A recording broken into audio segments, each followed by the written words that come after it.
What do you mean Ryan will be CEO? I'm the one who saved this hotel. My voice echoed through the newly renovated lobby, bouncing off the modern mountain-inspired decor I'd spent months perfecting. Mom's dismissive wave felt like a slap in the face. Claire, honey, your brother has more natural leadership ability.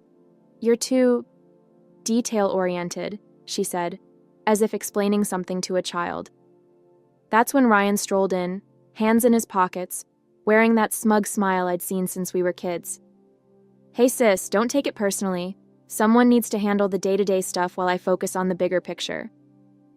My name is Claire Anderson, and at 52, I never thought I'd find myself fighting for recognition in my own family's business. After 20 successful years in hotel management in Chicago, I'd given up everything to come home to Colorado and save our struggling family hotel. The irony? I was the only one with actual hospitality experience, while my younger brother Ryan had bounced between jobs, never holding one for more than a year. Here's what really gets me. 8 months ago, my dad called me in tears, saying they were weeks away from bankruptcy. I didn't hesitate. I sold my condo in Chicago, cashed in my savings, and came home to help. The hotel was stuck in a time warp, dated decor, no social media presence, and reviews that made me cringe. I worked day and night, modernizing everything from the reservation system to the lobby furniture. God knows how many nights I spent hunched over spreadsheets, negotiating with suppliers and training staff. I even used my industry connections to get us featured in travel magazines. And it worked. The transformation was incredible. The Mountain Pine Lodge went from a 2-star nightmare to the talk of the town. Our bookings doubled, and for the first time in years, we were actually turning a profit. Every detail, from the locally sourced artwork to the upgraded amenities, was carefully chosen to create an unforgettable guest experience. But standing here now, watching Ryan smirk while our parents hand him everything I've built, I realize none of that matters to them. The worst part? They're announcing his promotion at tonight's staff meeting, the same meeting where I was supposed to present our record-breaking quarterly results. I can feel the eyes of our employees on me, especially Sarah, our head housekeeper who's been here for 20 years. They all know who really turned this place around, but like me, they're forced to stand here and watch this farce play out, pretending this is somehow normal or fair. Let me take you back a bit to understand how we got here. The Mountain Pine Lodge has been in our family since my grandparents built it in 1971. I basically grew up in these halls, learning every aspect of the business from the ground up. While other kids played house, I was helping Mom with check-ins and watching Dad handle maintenance issues. The hotel was my second home, and I loved every minute of it. But Ryan? He was different. 3 years younger than me, he never showed any interest in the family business. While I was studying hospitality management in college, he was bouncing between majors, first architecture, then business, finally dropping out altogether to find himself. Mom and Dad never seemed bothered by this. He's just creative, they'd say. He needs time to figure things out. Meanwhile, I was building my career in Chicago, working my way up from front desk manager to regional director for a major hotel chain. Every success I had was met with lukewarm congratulations from my family. That's nice, dear, but when are you coming home? When are you getting married? It was never enough. When Dad called about the hotel's financial troubles, I knew exactly what needed to be done. The place was hemorrhaging money, outdated systems, inefficient processes, no real marketing strategy. The reviews online were brutal. Stuck in the past, needs major updating, not worth the price. It broke my heart to see my family's legacy crumbling. I took a leave of absence from my job in Chicago, which eventually became a resignation, and dove into the rescue mission. The first month was just damage control, fixing broken equipment, updating the booking system, training staff on basic customer service. I dipped into my savings to replace the ancient carpeting and give the lobby a facelift. Every penny I spent was carefully calculated to maximize return on investment. What really gets me is that Ryan wasn't even here during all this. He was off in Denver, supposedly networking, but really just partying with his friends. He'd show up occasionally for family dinners, make a few vague suggestions about modernizing our approach, and disappear again. Yet somehow, in my parents' eyes, his occasional input was just as valuable as my daily grind. I kept telling myself it would be worth it. That once they saw the results, the improved ratings, the increased bookings, the positive reviews, they'd finally recognize my value. I guess I should have known better. The past 3 weeks have been a nightmare. Ryan struts around like he owns the place, making changes left and right without any understanding of how a hotel actually works. Just yesterday, he decided to cut our continental breakfast service to save money, apparently oblivious to the fact that our breakfast ratings are one of our biggest selling points. When I tried to show him the guest satisfaction data, he just laughed and said, "Numbers aren't everything, sis." But what really pushed me over the edge happened this morning. I walked in to find him firing Maria, our head of housekeeping, who's been with us for 15 years. His reason? She wasn't flexible enough about his new scheduling system, a system that would have left us dangerously understaffed during peak checkout times. I managed to intervene and save her job, but the look of humiliation on her face will haunt me for a long time. I tried talking to Mom and Dad about it. I brought spreadsheets showing our progress, guest reviews praising our recent improvements, even financial projections for the next quarter. Dad just stared at his coffee while Mom patted my hand and said, "Dear, you need to give your brother time to find his footing. He has such wonderful ideas." That's when I saw it, the for sale sign on the old Riverside Lodge while driving home. It was our main competitor for years before falling into disrepair last season. I pulled into the parking lot, my mind racing. The property had so much potential, better views than our hotel, closer to the ski slopes, and a much larger spa space. Sure, it needed work, but I knew exactly what to do with it. I sat in my car for almost an hour, looking at that sign and thinking about every time my parents had overlooked me in favor of Ryan. Every achievement dismissed, every suggestion second-guessed, every contribution minimized. Something inside me snapped, or maybe it finally clicked into place. I called my realtor right there in the parking lot. The owners were eager to sell, and thanks to my savings and stellar credit rating, I could make it happen. By the time I drove home, I had already scheduled a viewing for the next morning. For the first time in months, I felt energized, excited even. I wouldn't have to watch Ryan destroy everything I'd built. Instead, I would build something new, something that was completely mine. Let them see what they gave up when they chose him over me. The next few months were a whirlwind of activity. I poured everything into transforming the Riverside Lodge into something extraordinary. While Ryan was busy throwing parties at Mountain Pine Lodge, I was working with contractors, redesigning spaces, and building a team of top-tier hospitality professionals. I named it The Summit, maybe a bit on the nose, but I wanted everyone to know exactly what I was aiming for. Word got around town quickly. Some people called me spiteful for competing with my own family. Others, especially those who'd worked with me at Mountain Pine, quietly cheered me on. My parents tried guilt-tripping me at first. "How could you do this to your brother? To us?" Mom would ask during our increasingly rare family dinners. I just smiled and changed the subject. Meanwhile, Ryan's mismanagement was taking its toll on Mountain Pine Lodge. Their reviews started dropping. Complaints about inconsistent service, maintenance issues, even cleanliness problems. 3 longtime staff members quit within the first month of his leadership. I heard through the grapevine that they'd had to slash their rates just to maintain occupancy. The Summit's grand opening was exactly 6 months after that fateful day in the lobby. I'll never forget my family's faces when they walked in. Mom's tight smile barely hiding her shock, Dad's wide eyes taking in the packed house, and Ryan's barely concealed anger. The local paper was there, taking photos and interviewing guests about Aspen's newest luxury destination. "You're trying to destroy us," Ryan hissed when he cornered me by the bar. "This is a direct attack on our family." I just smiled and replied, "No, Ryan, this is me succeeding despite our family." The contrast between the two hotels couldn't have been more stark. While Mountain Pine Lodge struggled with basic maintenance, the Summit was making waves with its eco-friendly initiatives and luxury amenities. Every detail I'd dreamed of implementing at the family hotel, but had been shot down, was now a reality here. From the locally sourced restaurant menu to the state-of-the-art spa facilities, everything was exactly as I'd envisioned. But success brought its own challenges. Other hotels started copying our innovative booking system. Some folks in town, old friends of my parents, started whispering about how I was tearing the family apart. Even some of my loyal guests from Mountain Pine Lodge expressed guilt about choosing sides. The real challenges came rolling in as the summit gained momentum.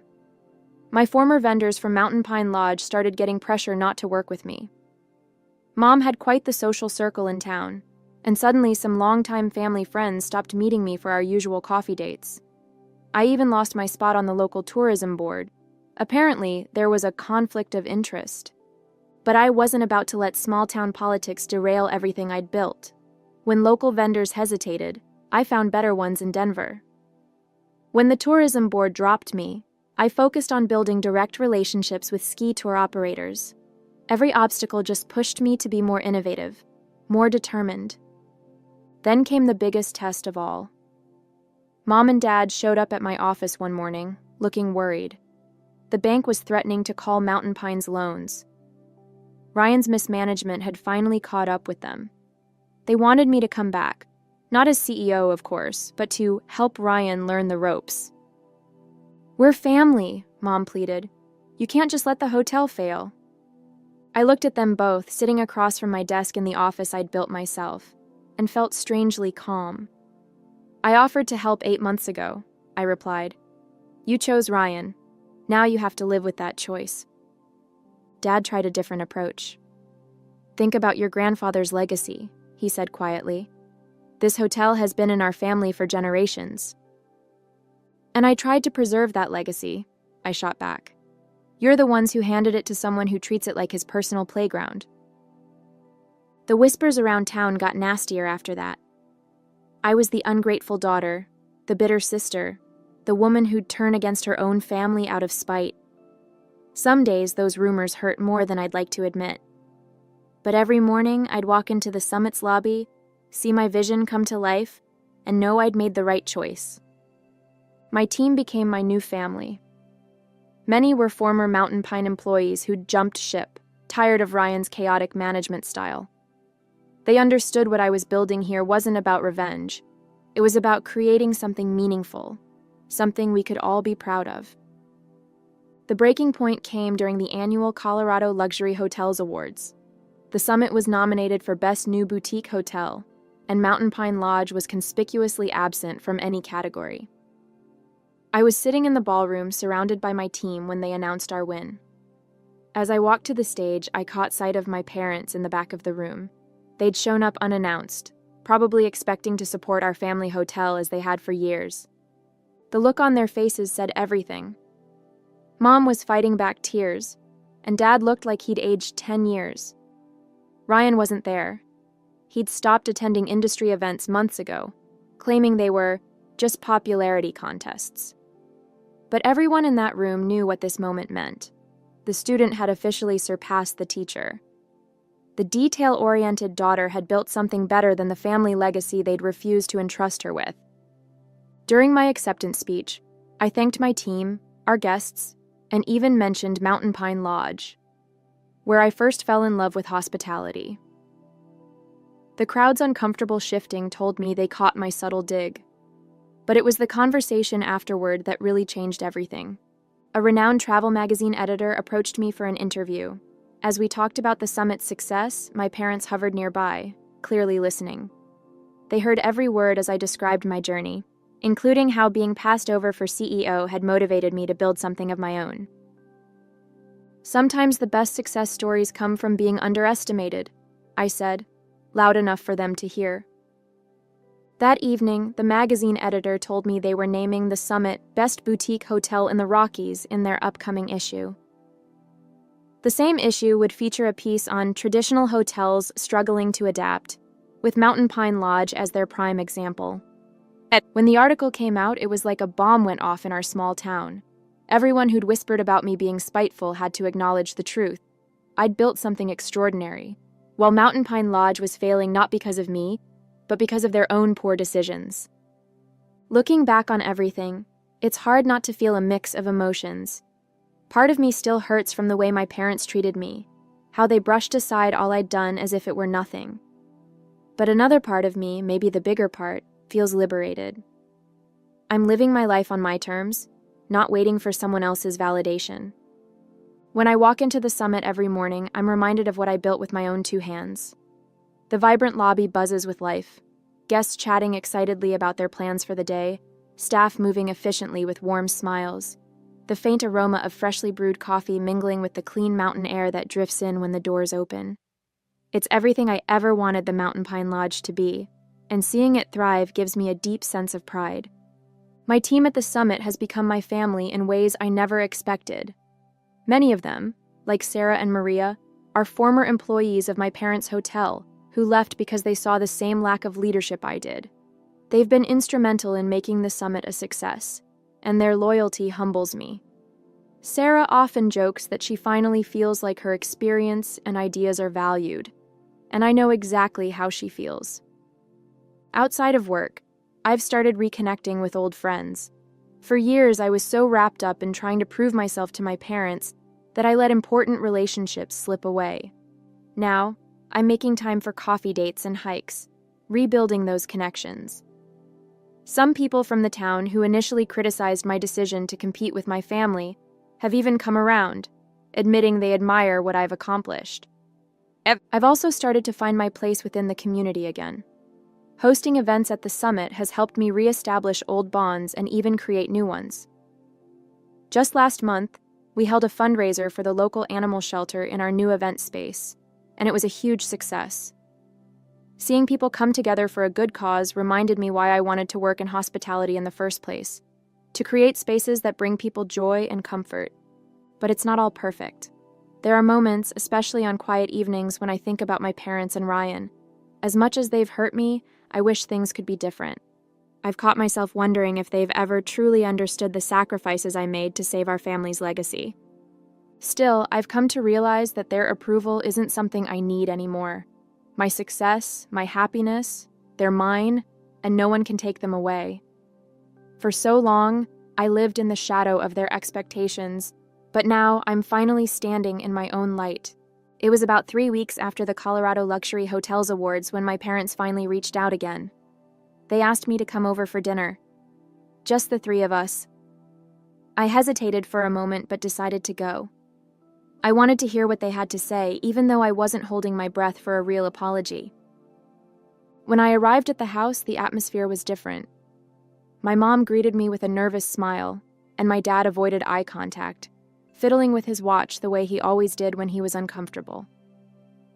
Over dinner, they started with small talk, how the weather was unusually warm for the season, how they'd heard about the summit's latest 5-star review. I could tell they were building up to something.